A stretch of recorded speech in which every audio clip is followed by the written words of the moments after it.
This is Thank You Mama, weekly lessons from mothers all around the world.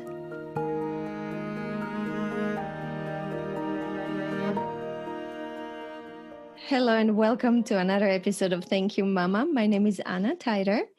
My guest today is Winddance Twine. And Winddance is a sociology professor at the University of California in Santa Barbara. She's also a visual artist, a documentary filmmaker. Winddance, what else? I've read your Wikipedia page and I'm like, oh my God, how do I introduce this amazing woman? I'm a professor, but I also do art, and I really like to work collaboratively. So I have recently, in the last year, completed a series of short films with colleagues of mine who've been working in Ghana. But yeah, that was a great introduction. Winddance, you've lived everywhere around the world. Which places have you lived in? Not everywhere, but quite a few places. I've lived in Germany as a child because my father was in the military. I grew up and then we returned to Chicago. I've lived in New York City. I've lived in New Orleans. I've lived in Colorado. I've lived in San Francisco, which is where I lived when I was studying for my graduate degree at Berkeley. And I lived in Seattle, which is where my first teaching job. And I'm now in Santa Barbara, and I've lived in Durham, North Carolina, when I taught at Duke, and I've also lived in Brazil, Brazil, which is where I did my dissertation research. Spent some time in Italy. So I guess I have lived in a lot of places. You have. There are places I haven't, and I've lived in London, but there are places I haven't lived that I like to go to. But yeah, I feel very fortunate. It's a beautiful world to discover. It is. But we wanted to talk about your mama. Will you tell me more about her? My mother. So my mother, she preferred to be called Lois, which was her middle name. And she had a very Southern name. Mamie is a very Southern name. And she was born in 1941. And she was born in Mississippi, but her family was actually from Louisiana. So she was kind of born right across the river. My mother was orphaned at the age of 8. And so and this is not uncommon in families like mine. So then she was taken and raised by her aunt, her great aunt. And that woman was basically known as my grandmother. And my first name, I'm named for her. My first name, France, is from Frances, which is the name of my grandmother, who was actually not biologically my grandmother, but she was like my grandmother's sister. And so my mother had a very interesting childhood because she never really had a relationship after 8 with her mother, and she was sent to be raised by my grandmother. So, and my mother worked for her first job out of high school was for the Social Security Administration, which was considered a good job back then, because we're talking about the 1960s when the majority of Black women worked in domestic service. There was still overt discrimination in employment in this country, and that pretty much didn't change until the 1970s, and we still have it. So my mother was actually the first generation on that side of the family not to work as a domestic servant and to have like a government job. And then she quit that job when I was a child. I can't remember when she quit that job. My parents got divorced when I was 5. So I was raised by my mother and my grandmother until my mother remarried. But pretty much I was raised. So in a way, I think of myself as having had 2 mothers because my mother worked a lot. And so, I kind of think of myself as being raised by 2 mothers. But you skipped the interesting information about her, which is that she was in high school and she was supposed to go to college. There was a family that was meant to... So yes, a Jewish family architect who my grandmother knew had agreed to sponsor my mother because she was the valedictorian of her class. And she became pregnant with me during her senior year in high school. That was a period when young women became pregnant, they usually didn't go on to college. This was true across race and class. Yeah. So she ended up not doing that. I think she regretted that, but this is also a period when abortion was not legal. Mm. So even if she had considered terminating her pregnancy, and I wouldn't have been here, that really wasn't even an option. And also she was Catholic, so she wouldn't have done that anyway. But it was a period when I think a lot of women had to give up their dreams if they became pregnant. And I think this was pretty common. And your father was Native American, and so she had you, and then the family moved to Germany. Right. Yeah, and Right. you grew up in Germany. My first years of life. Yeah. And you learned German. I like it how you said that when you came back to States, you had a German accent. I know, and it got into trouble. One of the interesting things about my experiences as a child is I was born in the US, but there were moments in my life where I felt I could identify with people who were immigrants because I went to a Catholic school, where I was one of the only people of my background. The majority of my classmates, when we first got back, were actually Irish American, Polish American. Chicago has the largest population of Polish people outside of Poland. And so I actually had a lot of classmates who were the children of immigrants from Eastern Europe. So if you can imagine that. So I knew I knew people from Latvia, Lithuania, Estonia. So I was the minority. So I was the minority and I just didn't fit in. And I think it made me, I think, a little more compassionate in some ways, or sensitive.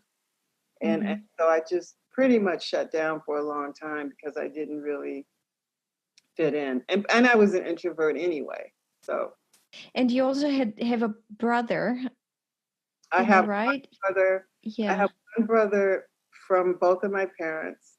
And then my father remarried. Both my parents remarried. My mother never had any more children, but my father had 2 more sons. But I left home to go to college at 16. And so, it's funny, I'm not that close to that brother. I'm actually closer to my youngest brother, who I didn't grow up with. So, but yes, I have one brother. And Lois married a cop, an Irish American cop later. That must have been tough. You told me that he kept your family closeted because he was nervous about racism. Yeah. One of the things that's interesting about the United States, or not, are the continuities across time. So the police violence and the white nationalism and all of that's been going on forever. And when I was a child, there were actually very few people who weren't in Chicago. The Irish Americans kind of dominated the police force, which was also true in New York and Boston and other places. So my stepfather knew people on the police force who were not only racist, but probably white supremacists.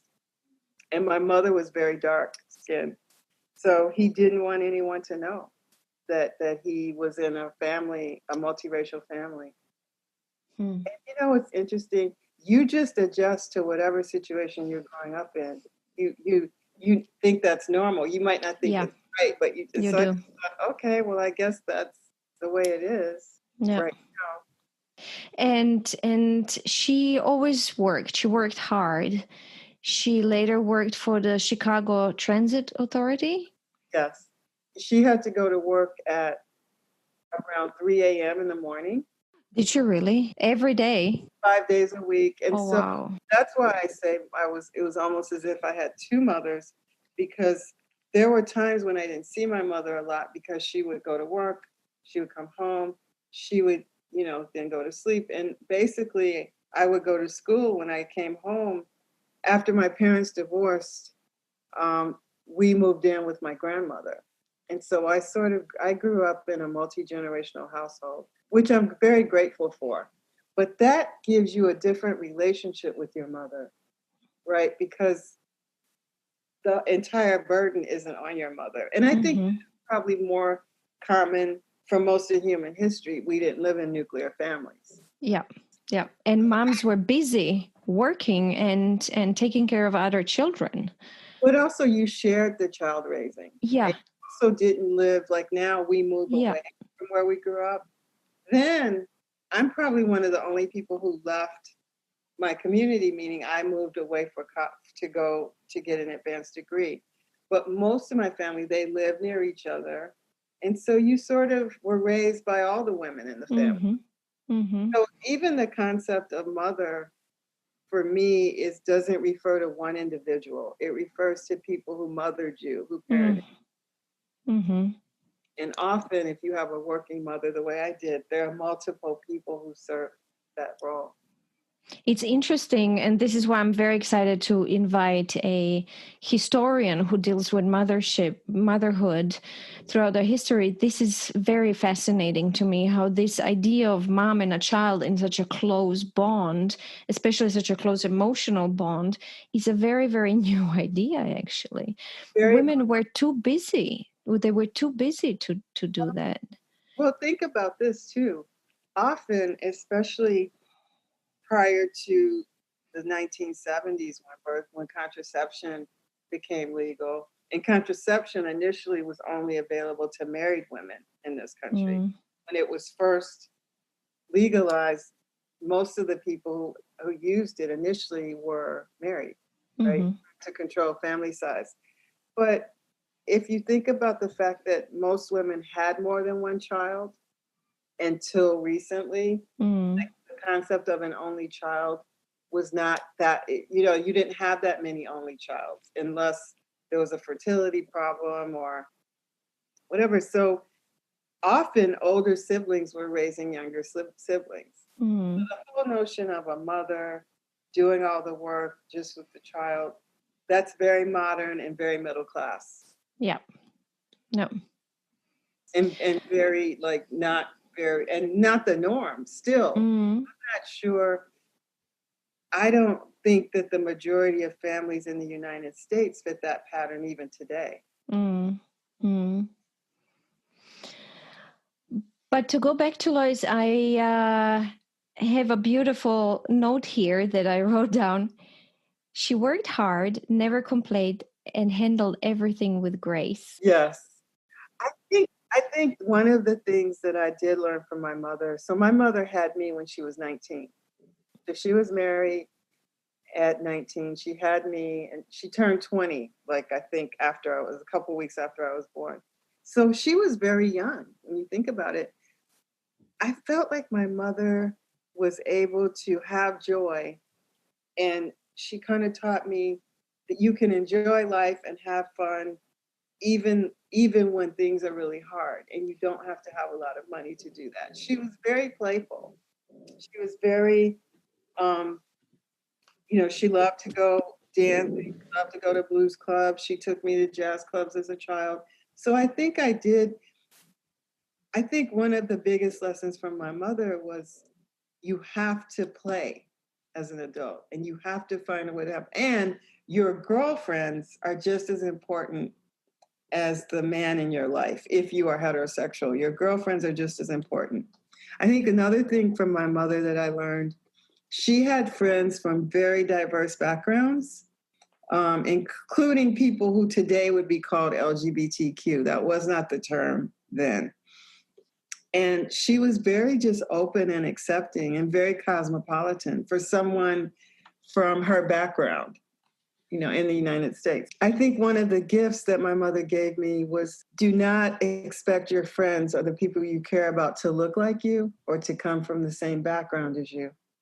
And that's so important, especially from like for me, because I've always worked in a situation where I was the first this, the first that, the only this, the only that. Only woman of my background for many years in my department of sociology here. And so my mother prepared me in a way to be, she didn't use this term, but almost like an ambassador, like to deal with people because of how racism operates. You're often the only one from your background in a situation, right? And so she enabled me to become comfortable crossing between different worlds, different social worlds, different, as you know, in this country today, we are very socially segregated. Mm. And that's not a new thing. I think the pandemic has just exposed what has been a problem for many, many decades. And you told me that she especially she's moved you guys, did I understand that correctly, to a very diverse neighborhood, that she Right. enjoyed living in a neighborhood that was... She moved us to a neighborhood. I don't think I realized at the time how fortunate I was that she made that decision. So she moved us to a neighborhood that is now called Boys Town, but it was it was right off of Lake Michigan, so it was right off the lakefront, so really great parks.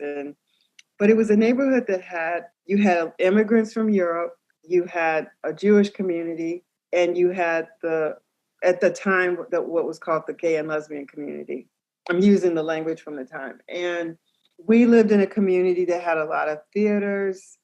And so I could go to plays, I could volunteer to usher, but also the gay pride parade was a block away from us. That's where it started. So you just it was a very, I would use the term bohemian. Maybe it's not the term people use today, but there were a lot of kind of college age professionals, but you also had people who were what I would call cultural refugees. So they were from other parts of the US or small towns, and they moved there to be in a city where they could not be discriminated against. So these are gays and lesbians, but these are also just people who didn't fit in their small community. So there were a lot of people who built alternative families, meaning, people who've been thrown out of their family. So we had neighbors who were what was then called female impersonators. Female impersonators, okay. That would be used today, but that's what they called themselves. Yeah. Then. I think now they'd be called drag queens. It was just people who were gender bending or gender fluid.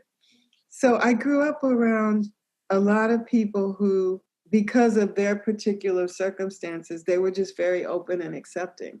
And so I don't think I understood the degree of segregation and discrimination, particularly against the LGBTQ community, because they were our neighbors. It was just like normal. But it was also a period when people were dying from AIDS. And one of the things I do remember is that my mother's brother died from AIDS, and he had left Chicago and moved to New York. I remember when my mother had to go and deal with his body and all of that. So my mother was just very open, very accepting. I don't think people realize how cosmopolitan you can come from that background, but she was.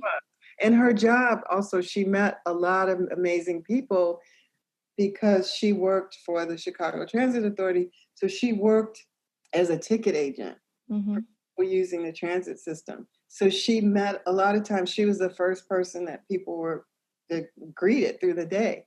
So she became part of the lives of a lot of different people. And I saw that. And Winddance, this is where you also mentioned the culture capital, which is also a beautiful, beautiful thing you learned from her. Yes. My mother gave me, and I wouldn't have known what to call it then. Once I went to graduate school and I started studying French theory, and I, studied Pierre Bourdieu, who came up with this concept of cultural capital, social capital, economic capital. I realized that my mother gave me a lot of things. I think of it as I became culturally multilingual. So one of our favorite things to do was to go to the Art Institute of Chicago, which is a really great museum and a school. So because she took me to museums, she took me to the theater. And I'm sorry to interrupt you, but this was important for me to learn, and I'd like my listeners to learn, that Chicago has a very, very live cultural scene. So Chicago was called Second City. It was called Second City because when I was growing up, it had the second largest population after New York. So Los Angeles was not the second city. So Chicago was really a cultural mecca, and we had a lot of museums, and we also had a lot of theater And people think of New York and Broadway, Mm-hmm.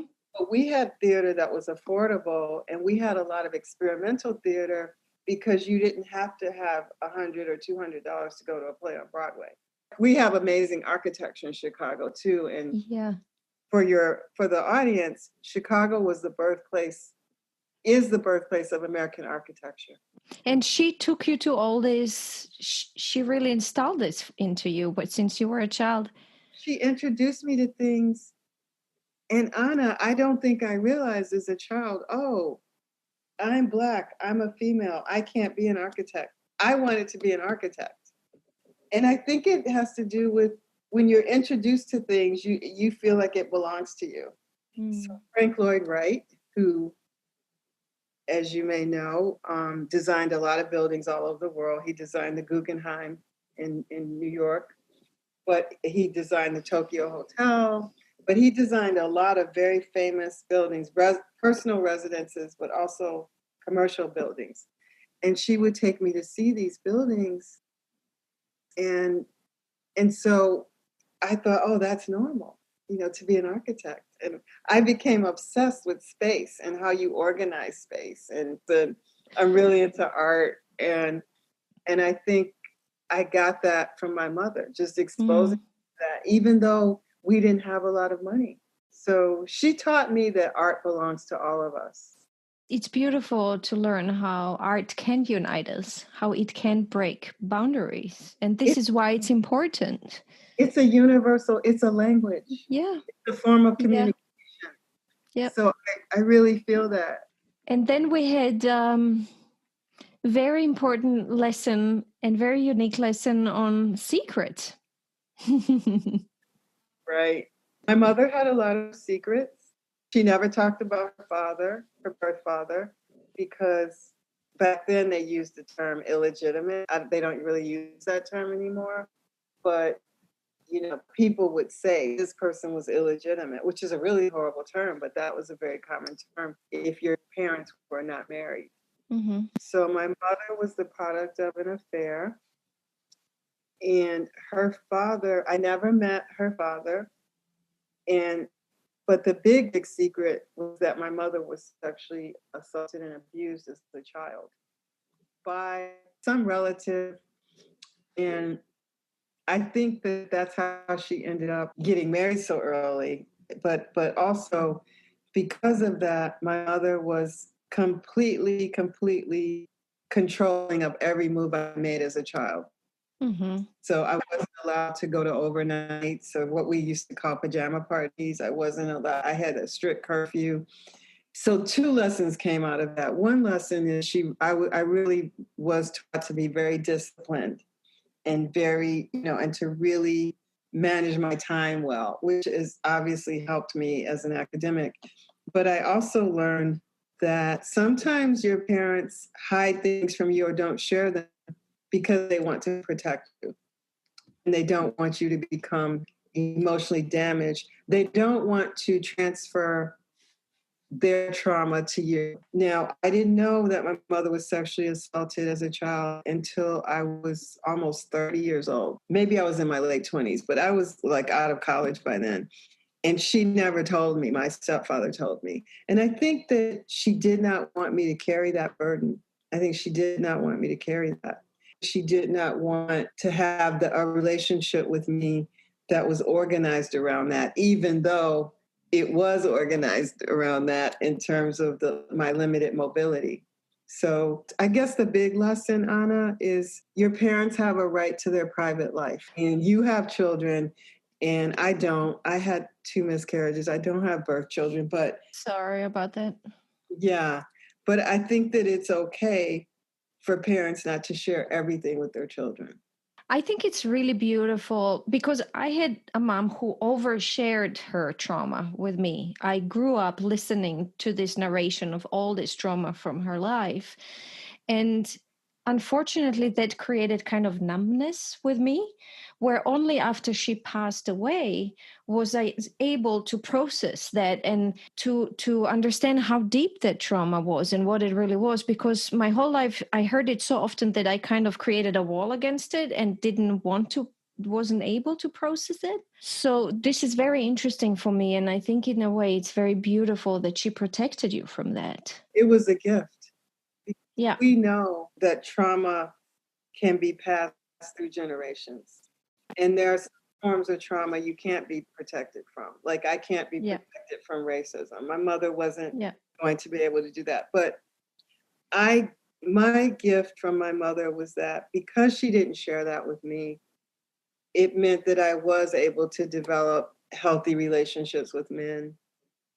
And even though I shared with you how at the time I was resentful of her controlling every move and I didn't understand, at the same time, she did protect me. And I think her other goal is she did not want me to become pregnant before I was ready or before marriage.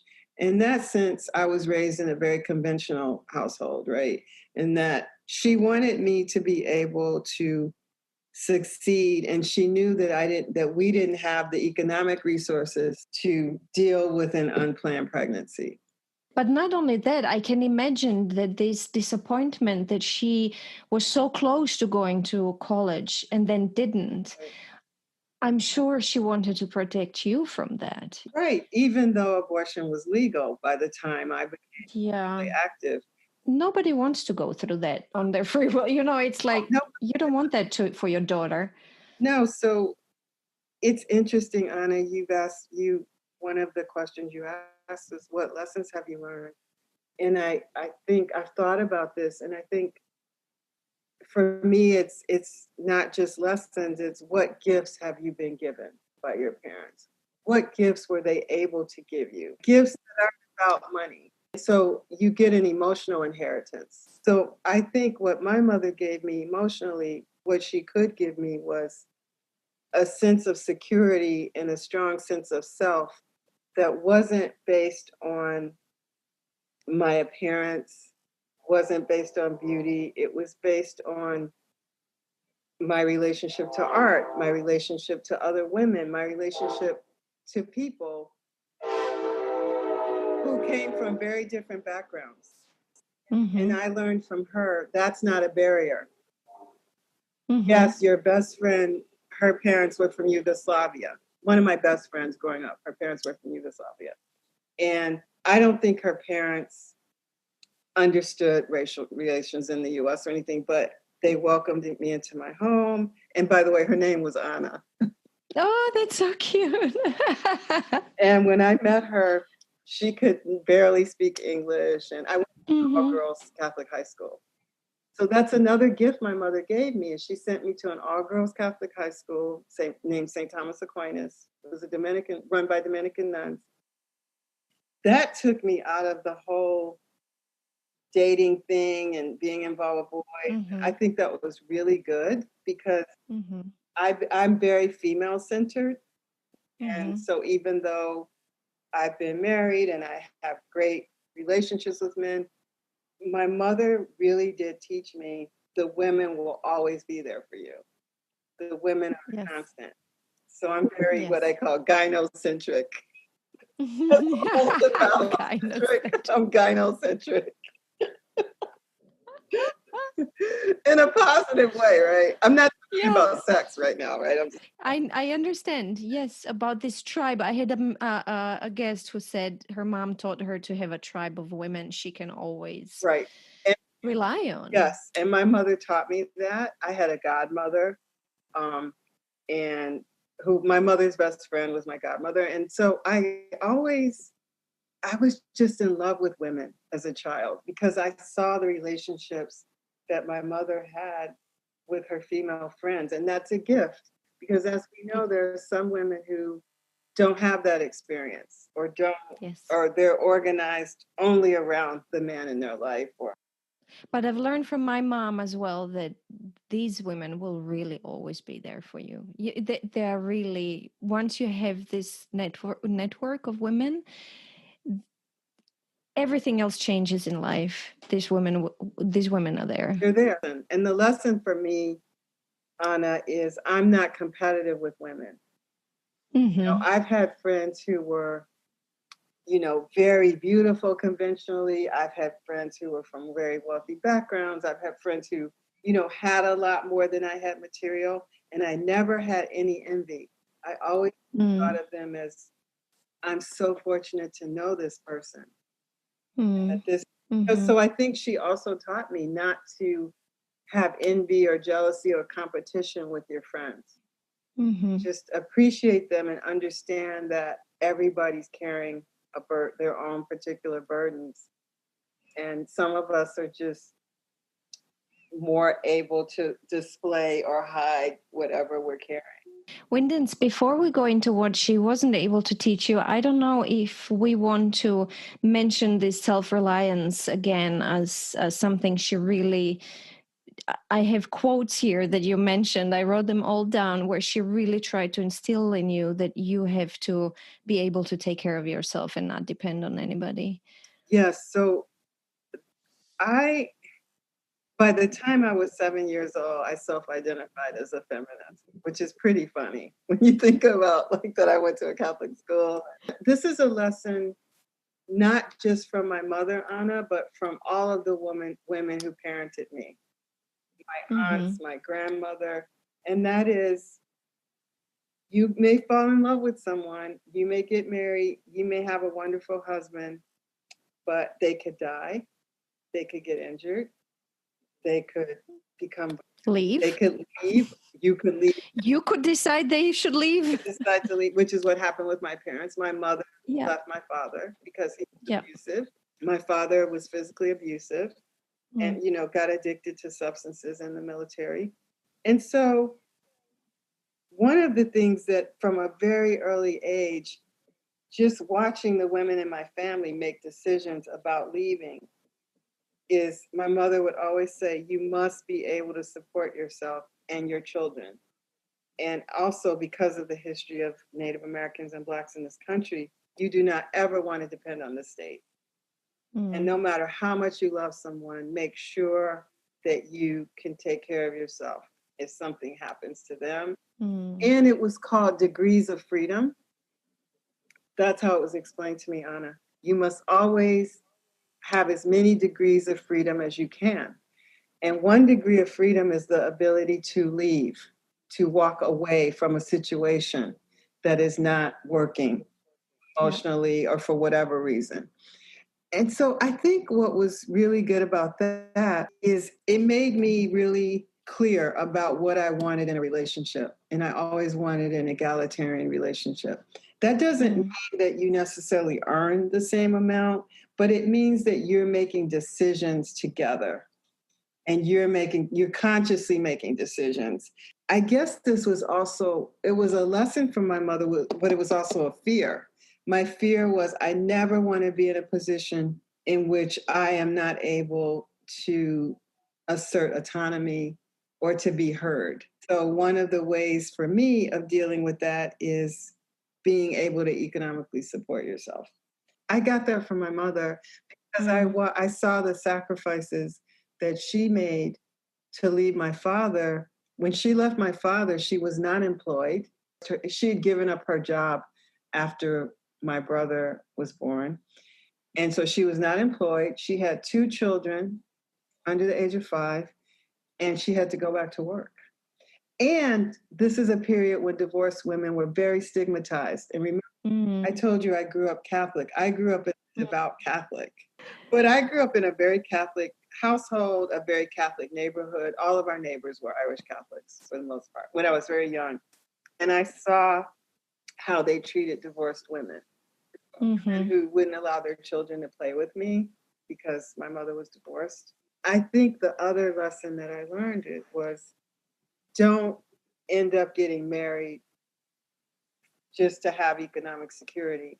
Make Mm. somebody that you're compatible with emotionally and that they will treat you as an equal. That's what I learned. Don't put yourself in a situation where you're getting married just because you're pregnant. That's what my mom did, right? I mean, she was in love with my father, but that's why she got married. So Mm-hmm. don't do Mm-hmm. that.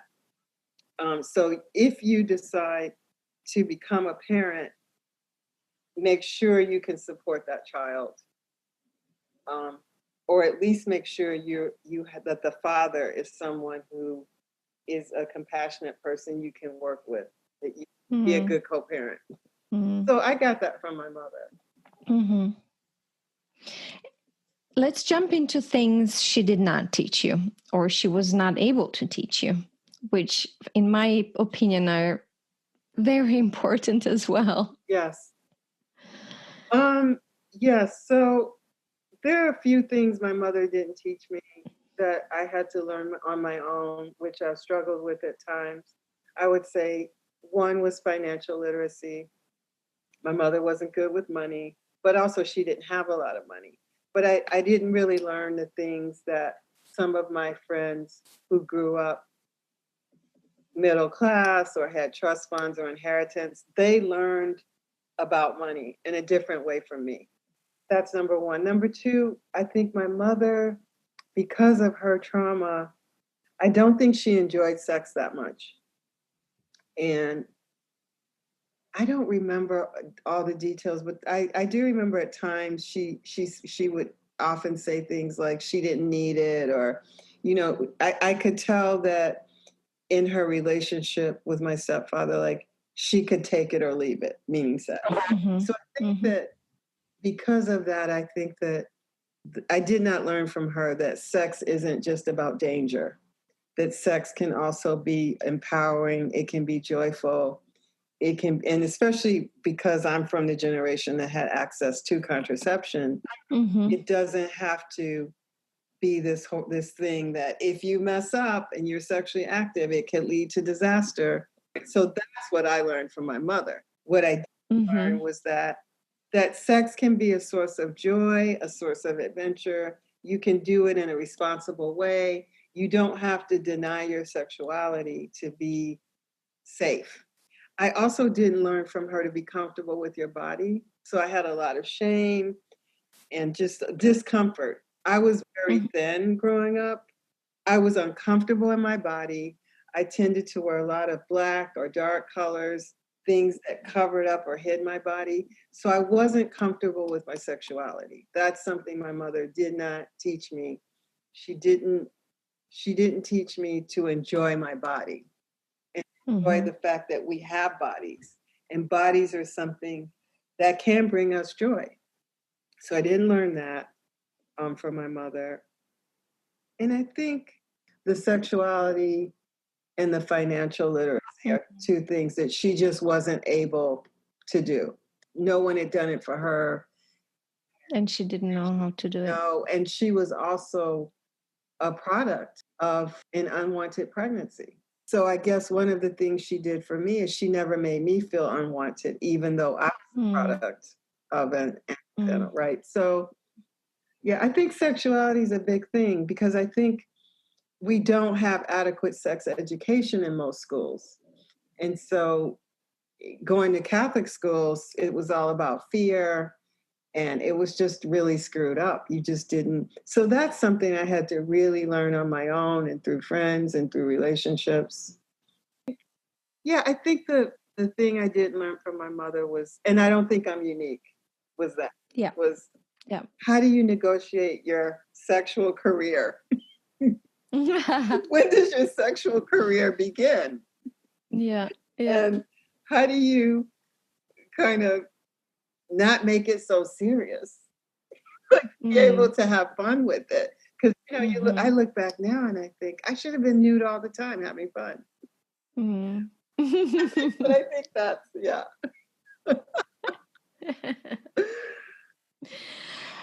Winddance, I would like to close with a quote I wrote down from you, which is, I know she did the best she could, which is very important and beautiful.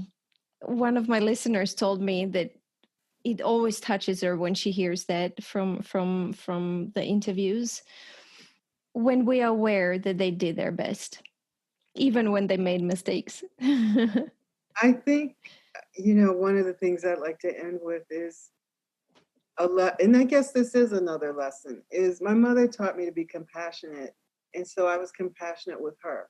I tried to understand her struggles, and I didn't judge her for what she couldn't do. And I know she did the best she could, because I know that she did protect me. She was successful in enabling me to get through puberty without having a trauma. So no, and as an adult, of course, I have an understanding of just how hard it is to parent, because I have nieces, I have nephews, I have friends, I have goddaughters. So yes, she did the best she could, and the best is good enough. And that's all we can expect from our mothers. Thank you so much. Is there anything else you'd like to add? I'm writing down the best is good enough. I guess I'd like to add just that I think it's so unfortunate that mothers are judged so harshly, and that people are so quick to blame mothers for everything. And I've seen this not in my life, but I've seen it in my friends and other people in my family, how whenever anything goes wrong, the mother gets blamed, and when things go right, the father gets credit. This is why we're doing this podcast, to understand our mothers and say thank you. I just want to end by thanking my mother for giving me all the things she didn't have. And the emotional capital is so important. Yes, the most important. Thank you, Winddance. Thank you so much for being my guest. I just love talking to you and learning from you. It's been such a pleasure to be a part of your show, and I really want to thank you for creating this space for women. This is a very important space. It's a collective space, and so thank you for letting me be part of it.